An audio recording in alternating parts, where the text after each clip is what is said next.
Hello dear students, I am Vinita Verma from Dainik Manthan. आइए आज हम पढ़ते हैं ब्रिक्स शिखर सम्मेलन के बारे में, जो है करंट अफेयर्स के लिए हमारे बहुत ही महत्वपूर्ण है और आने वाली सारी प्रतियोगी परीक्षाओं में भी इससे प्रश्न बनने की पूरी संभावना है। इसलिए हम जानते हैं आज ब्रिक्स सम्मेलन के बारे में, है ना। ब्रिक्स सम्मेलन का परिचय और गठन और उद्देश्य ये हम सब जान लेते हैं पहले। ब्रिक्स देखिए, ये जो है 5 देशों से मिलकर बना है और 5 देश कौन कौन से हैं? ब्राजील, रूस, भारत, चीन और दक्षिण अफ्रीका, है ना। तो इस तरह से हम आइए जल्दी पढ़ते हैं अपने ब्रिक्स शिखर सम्मेलन के बारे में। तो देखिए, ये जो है इसका हो जाएगा परिचय। जानते हैं ब्रिक्स ब्राजील, रूस, भारत, चीन और दक्षिण अफ्रीका का संक्षिप्त रूप है, जो 5 प्रमुख उभरती हुई अर्थव्यवस्थाओं का समूह है। यानी कि बी से ब्राजील, आर से रूस, आई से इंडिया, सी से हो जाएगा हमारा चीन और एस से साउथ अफ्रीका। इस तरह से हम जान लेते हैं।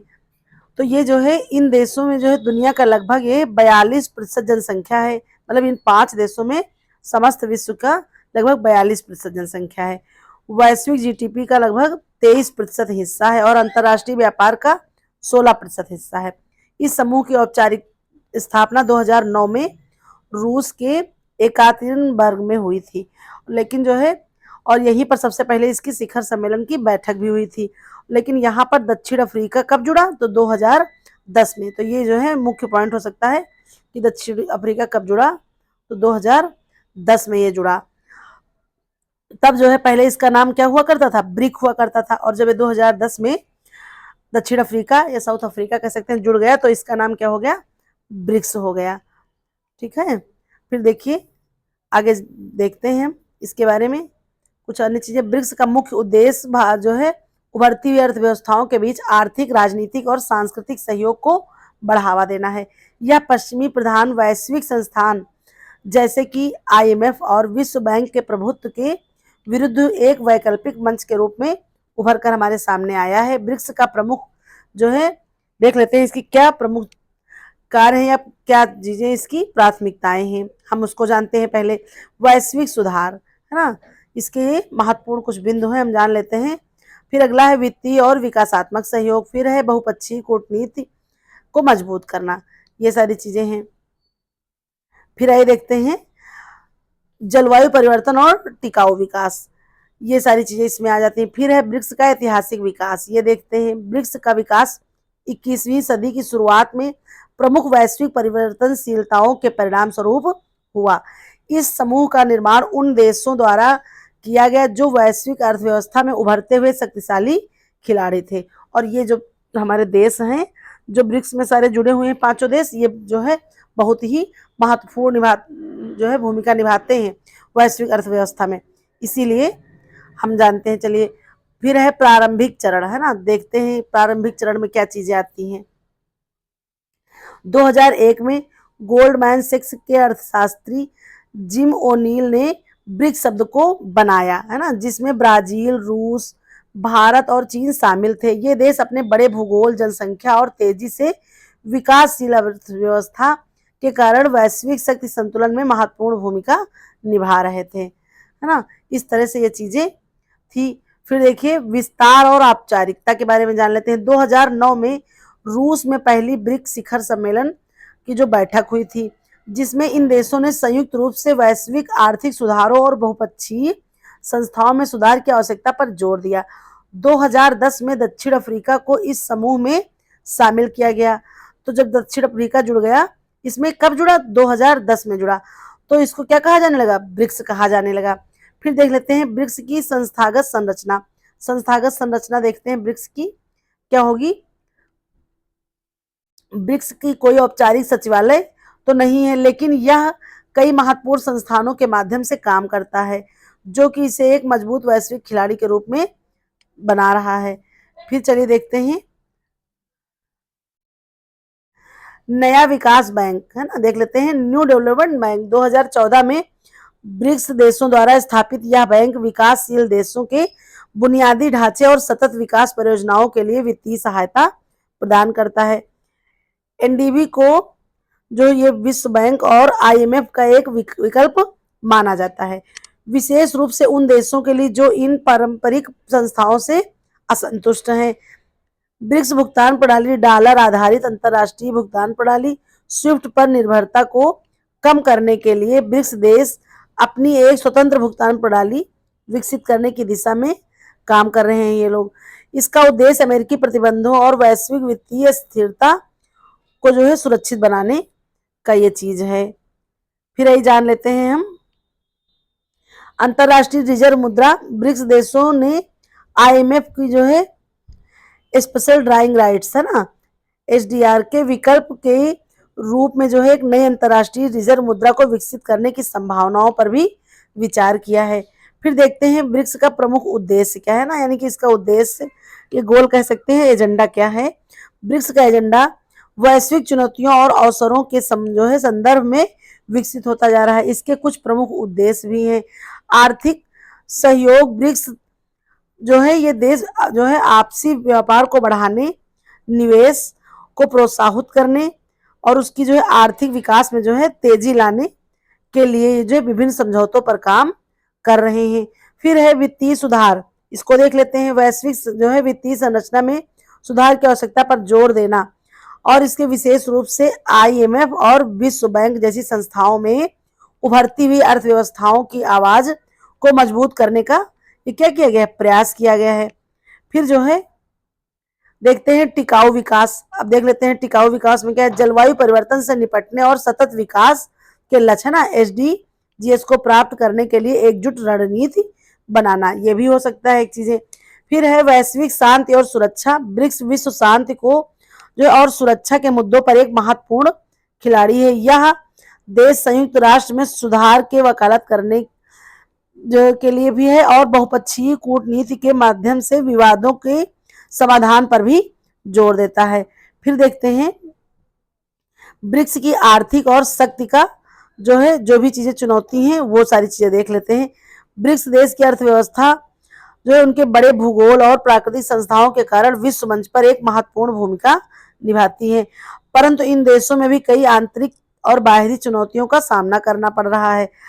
आर्थिक विकास, जानिए हम इन चीजों को जान लेते हैं। जब हम ब्रिक्स के बारे में पढ़ेंगे तो जो है कहीं ना कहीं इसको नोट कर लेंगे, एक एक पॉइंट आप पढ़ेंगे करंट अफेयर्स में। इसीलिए हमने आज करंट अफेयर्स की क्लास नहीं डाली थी, सोचे थे कि सुबह ही ये जो है आपको पढ़ा देंगे, लेकिन कुछ टाइम नहीं मिल पाया तो हमने सोचा कि अब शाम को ही पढ़ा देते हैं। तो जो है इसको आप ध्यान में रखिएगा। बहुत ही सरल शब्दों में एकदम स्पष्ट तरीके से हमने इस ब्रिक्स के बारे में आपको बता दिया है। चीन, ब्रिक्स का सबसे बड़ा और सबसे प्रभावशाली सदस्य।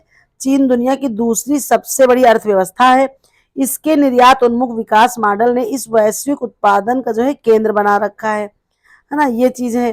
फिर ये जानते हैं भारत जो ये कि क्या कर रहा है, तेजी से बढ़ती हुई अर्थव्यवस्था के साथ भारत डिजिटल तकनीक, सेवा उद्योग और विनिर्माण के क्षेत्र में प्रमुख बनता जा रहा है।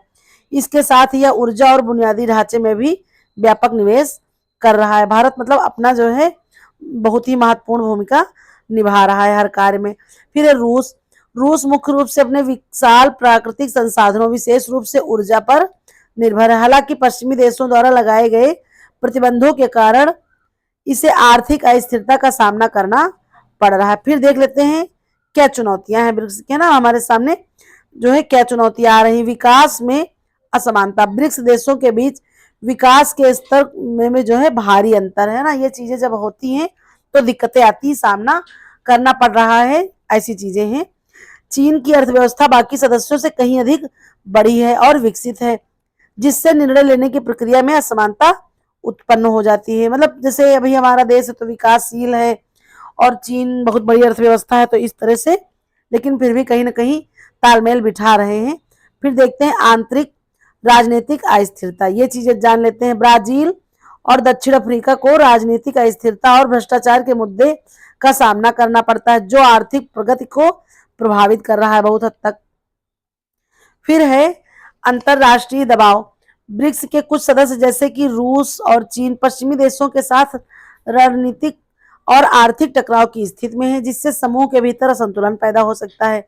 फिर देखते हैं ब्रिक्स 2024 भविष्य की संभावनाएं और चुनौतियां है ना, इन चीजों को देख लेते हैं कि भविष्य की क्या संभावनाएं हैं।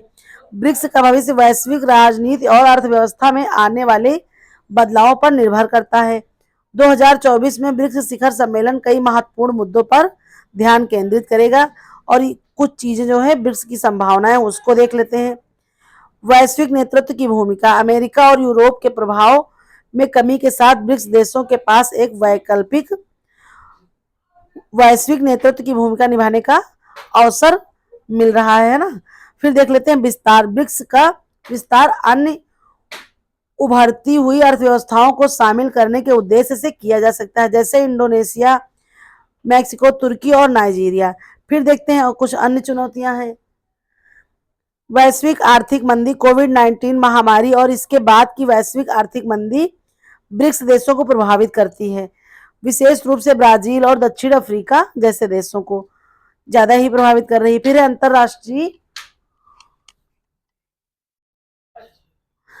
अंतरराष्ट्रीय कूटनीति में मतभेद। हालांकि ब्रिक्स के सदस्य कई वैश्विक मुद्दों पर एक साथ काम करते हैं, लेकिन उनके बीच राजनीति और कूटनीति मतभेद भी है। उदाहरण के लिए भारत और चीन के बीच सीमा विवाद ने ब्रिक्स की एकता पर सवाल उठाया। मतलब जब ये विवाद था तो क्या था भाई, सवाल उठ गए कि जैसे अब एक जो है शिखर सम्मेलन या समिट में जो है आप लोग सदस्य हैं और इस तरह से बहुत सी चीजें हैं जिनका सामना करना पड़ रहा है। फिर है ब्रिक्स 2024 शिखर सम्मेलन वैश्विक आर्थिक और राजनीतिक मुद्दों पर महत्वपूर्ण बदलावों का जो है मार्ग प्रशस्त कर सकता है और यूपीएससी उम्मीदवारों को इसकी जो है ऐतिहासिक, आर्थिक और राजनीतिक परिप्रेक्ष्य को जो है गहन से समझना होगा, है ना। जो मार्ग प्रशस्त होगा, इस तरह से जब हम इसको समझेंगे तो बहुत सारी चीजें आसान हो जाएंगी। फिर है ब्रिक्स का ऐतिहासिक विकास और वैश्विक प्रभाव। ब्रिक्स की संस्थागत संरचना, एनडीबी बार बार बता रहे हैं, न्यू डेवलप बैंक, है ना, भुगतान प्रणाली, ये सारी चीजें ब्रिक्स के आर्थिक और राजनीतिक एजेंडा, ब्रिक्स के सामने आने वाली चुनौतियों के अवसर। फिर है ब्रिक्स 2024 सम्मेलन की प्रासंगिकता, देख लेते हैं। यहाँ सभी यानी कि जो भी चीजें हैं पूरी तरह से दी गई। यहाँ सभी ब्रिक्स शिखर सम्मेलनों की तिथियां, स्थान और वर्ष हिंदी में दिए गए हैं कि कब कौन सा हुआ। ये बहुत ही इंपॉर्टेंट है आप लोगों के लिए, इसको देख लीजिएगा, पूरी हम बताए दे रहे हैं। पहला ब्रिक्स शिखर सम्मेलन हुआ वर्ष 2009 में। स्थान मतलब कहाँ पर हुआ, तो ये हुआ था रूस के एकातेरिनबर्ग में। फिर दूसरा हुआ शिखर सम्मेलन कब हुआ था, 2010। स्थान था ब्रासीलिया, जो कि था ब्राजील में। तीसरा हुआ ब्रिक्स शिखर सम्मेलन 2011 में। स्थान था सान्या, है ना, जो कि चीन में है। ये जो है हुआ था शिखर सम्मेलन। फिर है इस शिखर सम्मेलन में दक्षिण अफ्रीका, यहाँ पर ये देखिए, यहाँ पर स्टॉप लग गया तो ये इंपॉर्टेंट है कि कब जो है 2010 में जब शामिल हो गया तो दक्षिण अफ्रीका पहली बार शामिल हुआ, ब्रिक्स से ब्रिक्स बना। भाई 2010 में शामिल हुआ, लेकिन सम्मेलन कब हुआ, 2011 में। तब उसमें 4 देशों के साथ दक्षिण अफ्रीका जुड़ा और ब्रिक्स से ब्रिक्स बना, है ना। और स्थान क्या था, चीन में, वहां पर सम्मेलन हुआ सान्या नामक स्थान पर। तो ये चीज आप थोड़ा ध्यान रखिएगा। कौन सा सम्मेलन था, तो ये हमारा कौन सा सम्मेलन हो जाएगा ये भी देख लेते हैं। तीसरे में जुड़ा, कब हुआ, 2011 में जुड़ा। फिर देखते हैं चौथा ब्रिक्स सम्मेलन कब हुआ, 2012 में। स्थान क्या था, ये जो है हमारे भारत में हुआ था, नई दिल्ली में। फिर अगला है, देख लेते हैं पांचवा शिखर सम्मेलन 2013, स्थान डरबन, जो कि दक्षिण अफ्रीका। फिर है छठा ब्रिक्स शिखर सम्मेलन वर्ष 2014, स्थान फोर्टालेजा, जो कि ब्राजील में है। फिर है सातवां शिखर सम्मेलन, हम देख लेते हैं। सातवां शिखर सम्मेलन हुआ 2015, स्थान उफा, ये रूस में पड़ जाएगा। फिर है आठवां ब्रिक्स शिखर सम्मेलन 2016, ये कहां पर हुआ, भारत के गोवा राज्य में हुआ। फिर है नवा ब्रिक्स शिखर सम्मेलन 2017, ये स्थान था सियामेन, चीन में है, ये स्थान पर जाता है। यहाँ पर नवा शिखर सम्मेलन हुआ था। फिर अगला है 10वां ब्रिक्स शिखर सम्मेलन 2018, स्थान जोहान्सबर्ग, दक्षिण अफ्रीका में है। फिर 11वां ब्रिक्स शिखर सम्मेलन वर्ष 2019, स्थान ब्रासीलिया, ब्राजील में है। फिर है 12वां शिखर सम्मेलन 2020, स्थान वर्चुअल यानी कि मेजबानी किसने की थी, रूस ने की।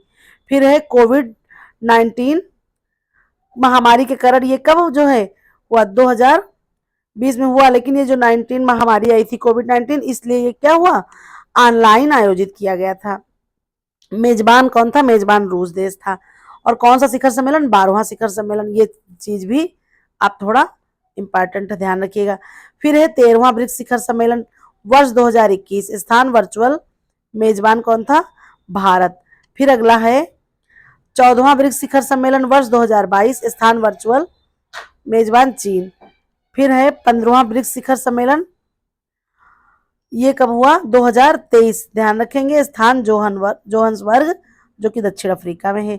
फिर है 16वां ब्रिक्स शिखर सम्मेलन, तो ये 16वां सम्मेलन हमारा कहाँ हुआ, 2024, जो कि अब आगामी हो रहा है। फिर ये इसका स्थान क्या है, इसकी जो है आगामी कर रहा है रूस, जो कि कजान स्थान है, वहां पर हो रहा है। इस तरह से हमने जो है पूरा अपना ब्रिक्स शिखर सम्मेलन के बारे में पढ़ लिया है और इसका गठन, परिचय, ये सारी चीजें जान ली है। और ये याद रखें कि 2010 में ब्रिक्स से ब्रिक्स बना और ये शामिल हुआ तीसरे में। और ये सारी चीजें कुछ इंपॉर्टेंट जहां पर हमने बताए थे ये चीजें हैं, तो आप इसको जो है कहीं ना कहीं नोट करिए और इससे जो है आपको परीक्षा में प्रश्न देखने को मिलेंगे। फिर अब मिलते हैं अपने नेक्स्ट वीडियो में कल के करंट अफेयर्स के साथ। Thank you for watching.